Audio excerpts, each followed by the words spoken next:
2024 के चुनाव को लेकर जोर आजमाइश, गठबंधन बनना बिगड़ना शुरू हो गए हैं। सभी जानते हैं कि दिल्ली का रास्ता उत्तर प्रदेश की राजधानी लखनऊ से होकर गुजरता है।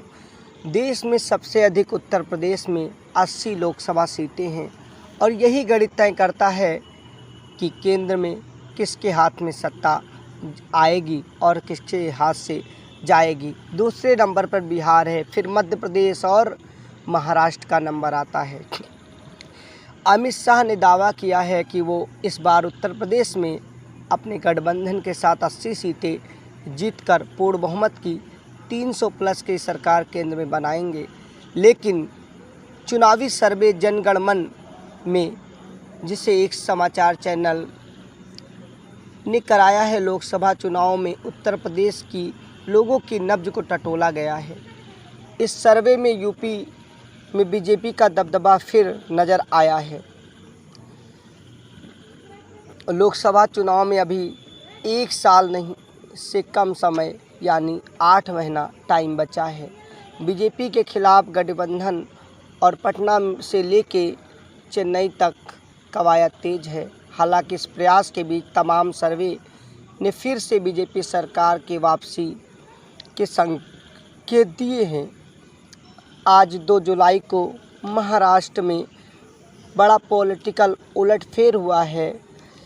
शरद पवार की भतीजे ने, अजित पवार ने तोड़फोड़ करके वापस बीजेपी के साथ सरकार बनाए और कहा है लोकसभा चुनाव लड़ेंगे।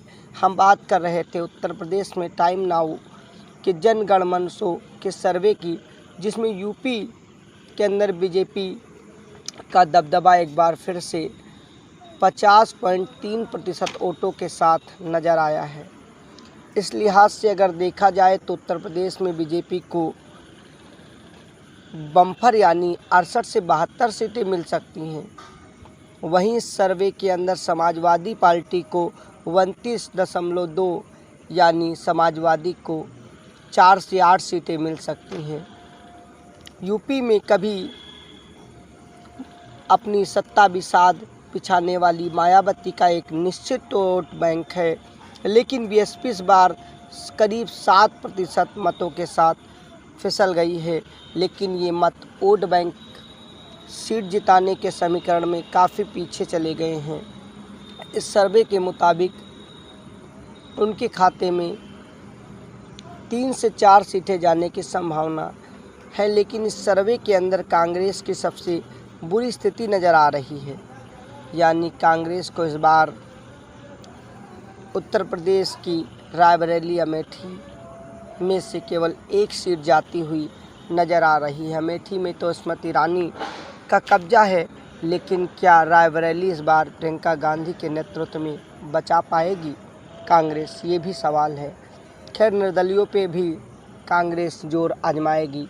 यूपी से उसकी पकड़ लगभग ढीली हो गई है। वहीं उत्तर प्रदेश में लोकसभा चुनाव 2024 को लेकर भाजपा गठबंधन अपना दल एस और निषाद पार्टी के साथ जोर आजमाइश और चुनावी विषाद को बिछाने में लग गई है। इस बार अमित शाह ने आज सोनेलाल पटेल की जयंती पर कहा है कि बीजेपी यूपी की सभी 80 सीटें जीतकर देश से 300 से अधिक सीटों के साथ एनडीए की सरकार यानी नरेंद्र मोदी को तीसरी बार प्रधानमंत्री की कुर्सी पर पहुंचाएगी। ये उन्होंने रविवार को अपना दल एस की ओर से इंदिरा गांधी राष्ट्रीय प्रतिष्ठान में स्वर्गीय सोनेलाल पटेल की जयंती पर आयोजित जनसभा के स्वाभिमान दिवस समारोह को संबोधित करते हुए कहा। वहीं अमित शाह ने कहा कि देश की सुरक्षा और पिछड़े दलितों के अधिकारों को लेकर सपा, बसपा और कांग्रेस ने कुछ नहीं किया है, उन्होंने सियासी निशाना साधा। खैर, अमित शाह ने कहा कि पिछड़ों को सबसे ज़्यादा नौकरियां केवल बीजेपी ने दी है। सभी जानते हैं 2014 और 19 लोकसभा चुनाव को बीजेपी जीत चुकी है और अब 24 की तैयारी है। राजनीति में उलटफेर 9-2-11 और अलग अलग समीकरण चलते हैं। जो जीता वो सिकंदर वाली बात होती है। खैर इस बार लोकसभा चुनाव में कहाँ किसकी हार होगी, कहाँ किसकी जीत होगी, कि इस बार बीजेपी सरकार फिर से वापसी कर पाएगी? आपको क्या लगता है? आपके क्षेत्र के समीकरण क्या हैं? आपके हिसाब से कांग्रेस बीजेपी में से कौन सत्ते में आएगी, या फिर तीसरा मोर्चा जिसमें कांग्रेस को भी शामिल या नीतीश कुमार को लेकर एक साथ चलते हुए कौन सरकार बनाएगा? अपनी राय अवश्य कमेंट करिएगा, उसका इंतज़ार रहेगा।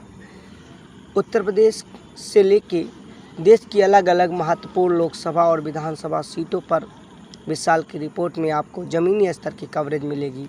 देखते रहिए विशाल की रिपोर्ट। जय हिंद।